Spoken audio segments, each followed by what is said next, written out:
Your brain avoids hard work unless you train it. If comfort keeps winning over progress, this is for you. Every single day, you know what you should do. You should train, you should work on the hard project, you should study, you should build something. But when the moment comes, you choose comfort instead. Netflix over reading, scrolling over creating, easy over hard, comfort over growth. And you hate yourself for it. You go to bed thinking, tomorrow will be different.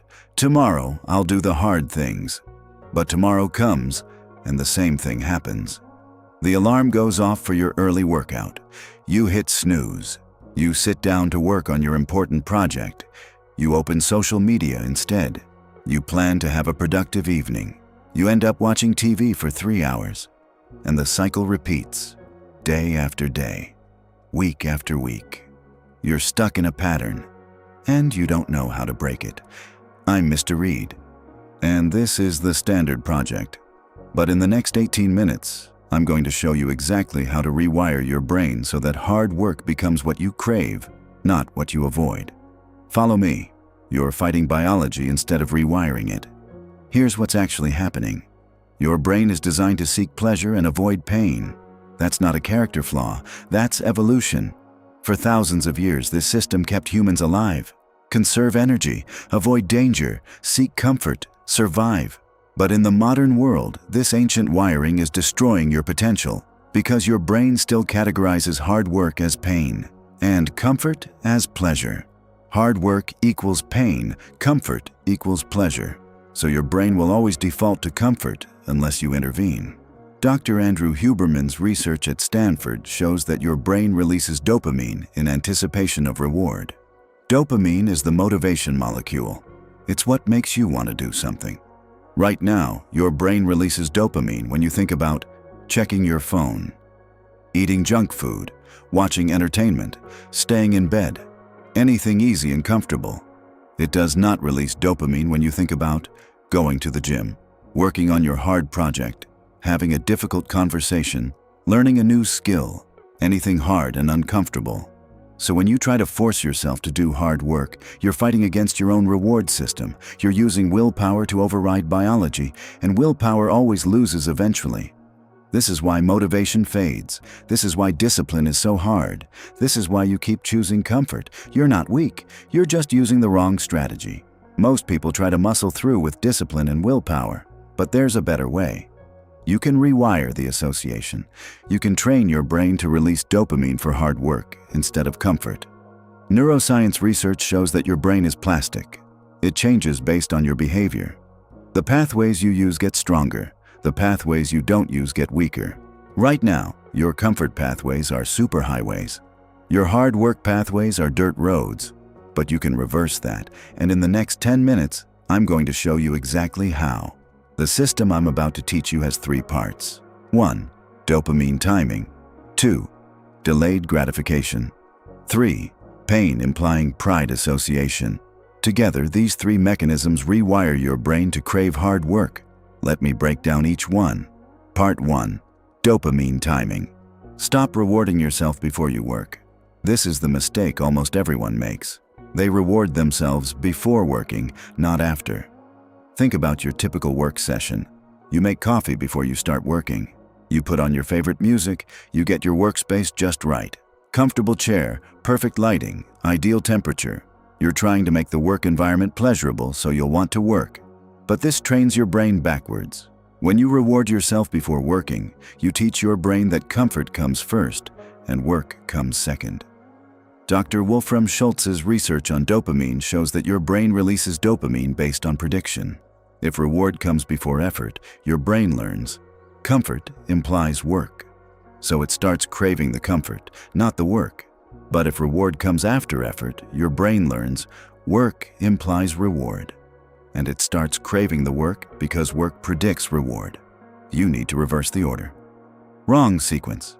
1. Make coffee, reward. 2. Put on music, reward. 3. Get comfortable, reward. 4. Then start working, effort. Your brain learns comfort comes first, work is an afterthought. Right sequence. 1. Start working immediately, effort. 2. Work in silence and slight discomfort. 3. Finish the work session. 4. Then get coffee, music, comfort, reward. Your brain learns work predicts reward, so it starts wanting to work. Practical examples. Don't drink coffee before your workout. Train first, coffee after. Don't put on motivational music during deep work. Work in silence, music during break. Don't make your workspace maximally comfortable. Slight discomfort during work, comfort after. Don't check your phone as a warm-up. Work first, phone after. Every time you delay the reward until after the effort, you strengthen the neural pathway that associates work with upcoming pleasure. Do this consistently for 2 to 3 weeks, and something remarkable happens. Your brain starts releasing dopamine when you think about working, not when you think about comfort. Because work now predicts reward. Part 2. Delayed gratification. Train your brain to wait.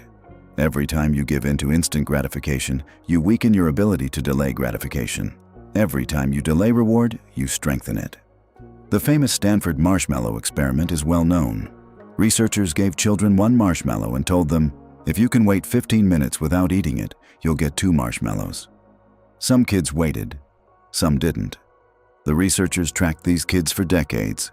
The kids who could delay gratification had higher SAT scores, were more successful in their careers, had better health outcomes, reported higher life satisfaction, not because they had more talent, because they trained their brain to wait. And delayed gratification is a trainable skill. Here's how you train it. You practice delaying small rewards throughout the day. Daily practice exercises.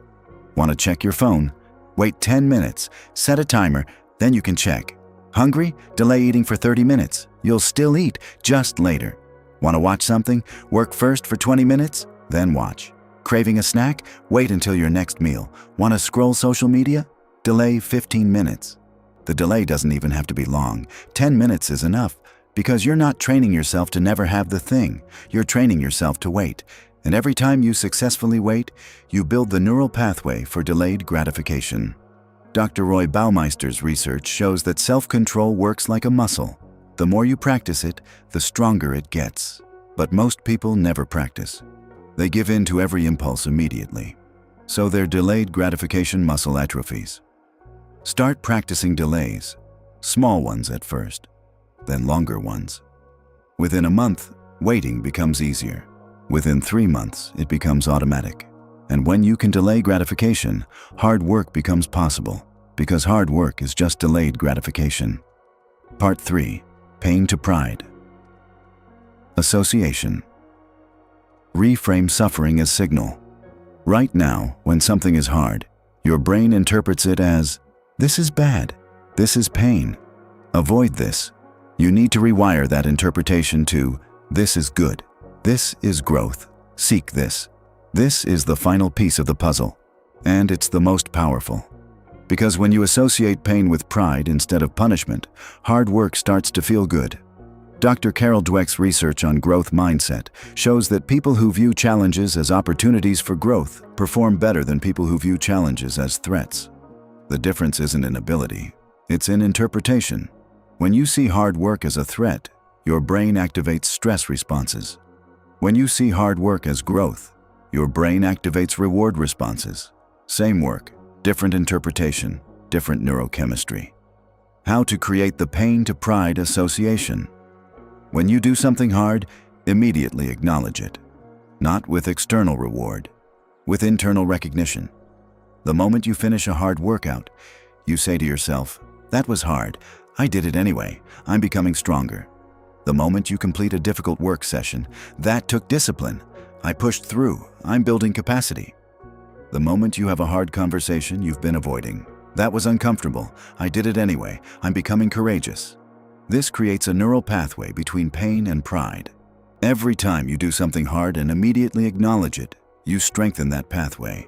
Do it enough times, and your brain starts to anticipate the pride when you think about hard work. And when your brain anticipates pride, it releases dopamine, which means you start wanting to do hard work. This is how you train your brain to crave difficulty. Think about elite athletes. They don't avoid hard training. They seek it. They crave it. Why? Because they've done this association thousands of times. Hard training to pride in performance to identity as athlete. The pain signals growth, and growth feels good. You can build the same association in any domain. Let me give you the exact tactics to implement the effort-reward reversal system. How to reward effort, not results. Stop celebrating outcomes. Start celebrating execution. Most people only feel good when they get results. They finish the workout, they feel proud. They don't finish, they feel like a failure. But this trains your brain to need external validation. Results are outside your control. Effort isn't. Instead, celebrate the execution regardless of outcome. You showed up to the gym? Pride. You worked the full 90 minutes? Pride. You resisted distraction? Pride. You did the hard thing even though you didn't want to? Pride. The outcome doesn't matter. The effort does. Research in sports psychology shows that athletes who focus on effort metrics outperform athletes who focus on outcome metrics. Because effort is controllable. Outcomes aren't. When you reward effort, you train your brain to enjoy the process. And when you enjoy the process, you do it more often, which eventually produces the outcomes anyway. How to practice this? Every time you complete a work session, training session, or hard task, don't check the results, don't measure the outcome. Instead, acknowledge, I executed, I showed up, I did the work. That's the win. The outcome is a byproduct. One habit that builds hunger for work. Start before you're ready. This is the single most effective habit for building work hunger. Most people wait until they feel motivated to start working. They wait for inspiration. They wait for the right mood.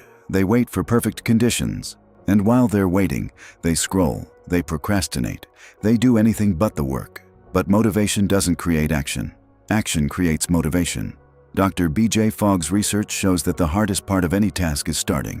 Once you've started, momentum carries you.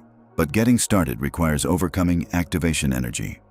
Most people make this harder by waiting until they feel like starting.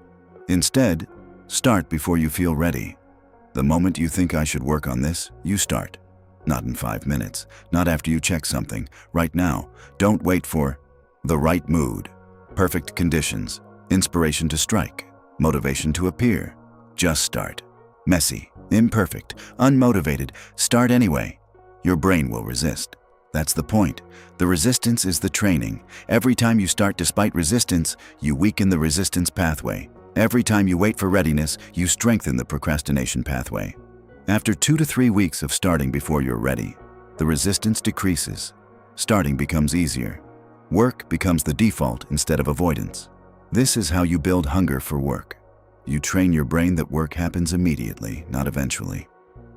Why suffering without structure fails? Some people think, I'll just make myself miserable and that'll build discipline. They suffer randomly. They push through pain without purpose. They grind just to grind. And it doesn't work. It just builds resentment. Suffering needs purpose and progress. Suffering without purpose equals pain. Suffering with purpose equals growth. Your brain can tell the difference. Viktor Frankl's research on meaning shows that humans can endure almost any suffering if it has meaning. But meaningless suffering breaks people. So when you do hard work, it needs to connect to a larger purpose. You're not just suffering in the gym. You're building the body you want. You're not just grinding at work. You're building the career you want. You're not just forcing discipline.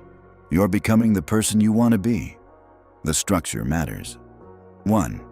Know why you're doing the hard thing. Purpose. 2. Track that you're actually doing it. Accountability. 3. See progress over time. Reinforcement. Without structure, it's just random suffering. With structure, it's deliberate growth. Let me leave you with this. Men who love hard work aren't special. They're conditioned. You look at high performers and think they're different from you. They wake up early and love it. You think they must be morning people. They train hard and crave it.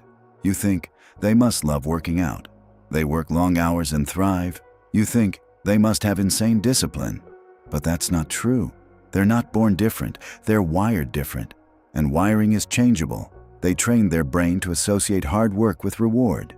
They've done it so many times that the pathway is automatic now. They don't think, should I work hard today? They just do it. Because that's what their brain expects. Anders Ericsson's research on expertise shows that what looks like talent is usually just accumulated practice. The person who loves practicing didn't start that way. They conditioned themselves through thousands of repetitions. Each repetition strengthened the neural pathway. Now it's automatic. Now it's who they are. And you can do the same. It takes time, not days, weeks, months. The first 2 weeks are brutal. Your brain fights you. Everything feels hard. Weeks 3 to 4. It starts getting easier. The resistance weakens. Weeks 5 to 8. You notice you're not thinking about it as much. You're just doing it. Week 12. It feels wrong not to do hard work. That's when you know the rewiring is complete. But it's permanent. Once you've rewired the association, hard work stops feeling like a battle. It becomes who you are. You don't force yourself to work hard.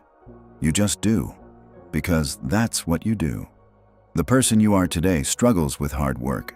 The person you'll be in 90 days craves it. Same person, different wiring. Now, rewiring your brain is powerful. When you master the effort-reward reversal system, hard work stops feeling like work. You start craving difficulty instead of comfort.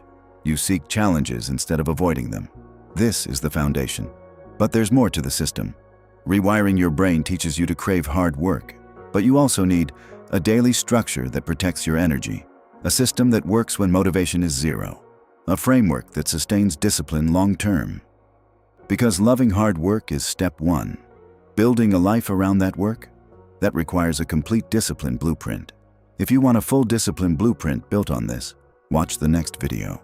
I'm going to show you how to structure your day for maximum output, how to maintain discipline when life gets chaotic, how to build systems that work independently of how you feel, how to go from knowing what to do to actually doing it consistently. The brain training you learned today is the foundation. The next video gives you the complete structure to build on that foundation. Watch it now, because rewiring your brain is powerful, but combining it with the right systems, that's when you become unstoppable. One standard, greatness, one project, you.